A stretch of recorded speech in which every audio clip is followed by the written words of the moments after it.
Nuo 2026 metų atsirado gyventojams galimybė nuspręsti, ar dalyvauti antrame pensijų kaupimo fonde, ar jį nutraukti, tai yra, ar nutraukti tą sutartį ir išsiimti tam tikras piniginės lėšas, ar jas neišsiimti ir toliau tęsti kaupimą. Daug ekspertų apie tai pasisako, naudinga, nenaudinga, kokios galimos pasekmes, ką geriau su tais pinigais daryti, kuris investuoti, jeigu jūs juos išsiimsite. O aš kaip šeimos teisės ekspertė noriu panagrinėti šitą tokį naują fenomeną teisinėje sistemoje, kaip gali atsiliepti šeimos teisė, arba kitaip sakant, iš šeimos teisės žvilgsnio.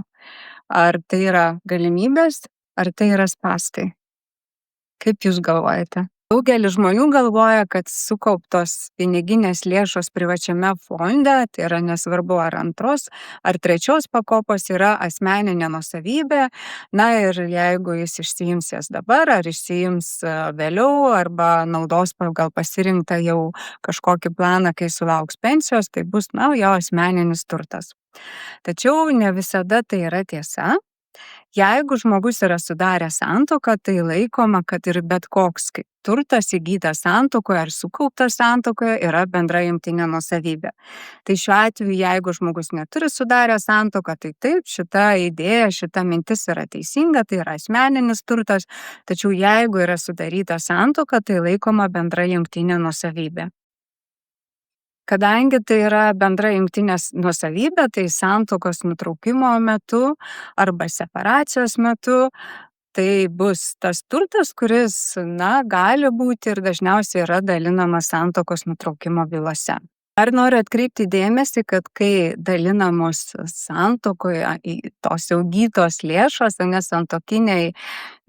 santuokinės investicijos į privatų pensijų fondą, šiuo atveju yra dalinama taip, kad dabar to turto kaip ir negalima padalinti, ar ne, tai negalima tenais kažką kitą padaryti, nebent aišku nuspręsta nutraukti pagal dabartinį reglamentavimą, tačiau lieka taip, kad vienam lieka teisė į sukauptą tą piniginę sumą, į visas teisės ir pareigas pagal tą jau sudarytą sutartį, o kitam išmokama piniginė kompensacija. Tai šiuo atveju kartais gaunasi laiko prasme, kai žmogus galės pasinaudoti tuo pensijų fondu ir kai turi išmokėti kompensaciją, tam tikras laiko tarpas, kartais pakankamai didelis, jeigu santuoką nutraukia, arba separacija vyksta, kai žmonės yra dar jauni.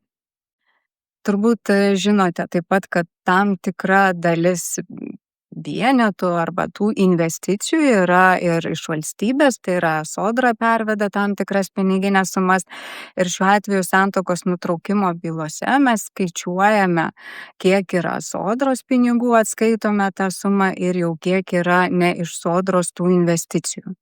Atitinkamai dažnai dar būna tokia problema apskaičiuojant, jau čia labai gerai reikia pagalvoti, kaip mes tą skaičiuosime, kaip darysime, jeigu dalis būna sukaupta iki santuokos ir dalis po santuokos. Ir čia šiuo atveju taip pat yra dalinama ne tik tai, kas buvo investuota santuokos metu, tai yra kiek buvo pervesta į privatų pensijų fondą, ne Sodros pinigų, bet jau tų bendrų santuokinių pinigų, bet taip pat ir yra svarbu išskaičiuoti tą vadinamą prieaugį, ar ne, koks jis buvo prieaugis iki santuokos, koks buvo po santuokos.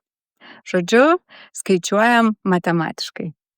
Taigi, išvada tokia, jeigu jūs pasiliekate toliau pensijų fonde, privačiam pensijų fonde ir esate santuokoje, ir atsitiks jums toks, kaip sako, gyvenimas, santuokos nutraukimas arba separacija, tai turėkite omenyje, kad gali tekti dalinti šitas piniginės lėšas. Dėliokime kitą situaciją, jeigu jūs nutraukėte kaupimą privačiame pensijų fonde, pasiėmė tas piniginės lėšas, ir kokia galima tolimesnė eiga. Jeigu viskas gyvenime teka laimingai, sėkmingai ir negrėsia joks santuokos nutraukimas ar separacija, tai kaip ir viskas aišku. Pasiėmate, naudojate ar savo, ar šeimos interesams, jeigu sutarėte, ginčų nėra, ir viskas juda savo eiga ir klausimų šiuo atveju nekyla. Tačiau jeigu po piniginių lėšų gavimo inicijuojamas yra santuokos nutraukimo procesas arba separacija, kokios galimos pasekmės? Jeigu bus nuspręsta nutraukti kaupimą pensijų fonde ir bus gauti pinigėliai, šiuo atveju galimos labai įvairios variacijos, jeigu būtų inicijuota skyrybų byla arba separacija. Pamėginsiu keletą variantų išskirti, tačiau tų variantų gali būti begalės, nes gyvenimas yra įvairus ir gali susiklostyti labai įvairios situacijos. Tačiau keletą tokių aspektų pažymėsiu.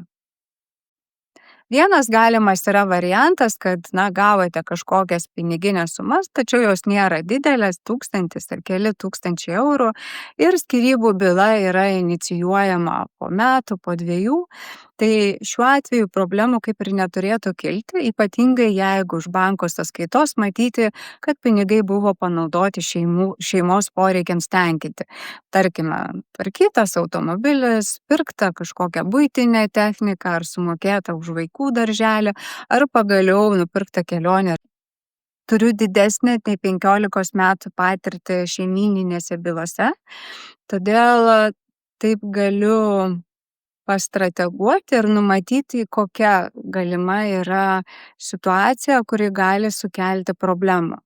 Tai yra, jeigu bus gauta didesnė piniginė suma, tai yra ne keli šimtai eurų, ne 500, ne 1000, ir šita piniginė suma bus panaudota ne šeimos interesams. Arba kad ir bus panaudota šeimos interesams, tačiau nebus tai patvirtinančių įrodymų. Labai svarbu prisiminti, kad ta gauta suma iš privataus pensijų fondo, jeigu yra sudaryta santuoka ir būtent tas privatus pensijų fondas buvo sukauptas santuokos metu, yra bendra jungtinė nuosavybė. Kitaip sakant, jūsų ir jūsų sutuoktinės ar sutuoktinio. Todėl pusę tos sumos turėtumėte turėti kaip pagrįsti. Tai yra arba panaudoti šeimos interesams, ten automobilio sutvarkymas, buitinės technikos įsigijimas, pagaliau bendra kelionė ar dar kažkas tokio, kas yra susijęs su šeimos poreikiais. Ir taip pat labai svarbu turėti įrodymus. Jeigu jūs net ir nupirksite kažką, bet neturėsite įrodymų, tarkime, dažnai būna, kad sumokama yra grynais, kvito nepasiemama, tuomet, iš tikrųjų atsidursite tokioje situacijoje, kad teisme vis tiek bus dalinamas šitas turtas, tai yra šitos piniginės lėšos ir jums reikės jau sumokėti tą pusę tos sumos iš savo kišenės.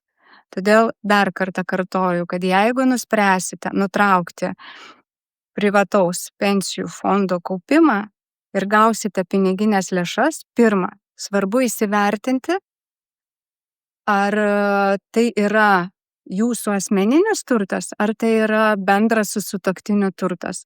Jeigu jūs įgijote tas piniginės lėšas santuokos metu, tai atitinkamai bus laikoma bendra jungtinė nuosavybė. Todėl pusė tos sumos turėtų būti panaudojama šeimos interesams ir taip pat labai svarbu turėti tai patvirtinančius įrodymus.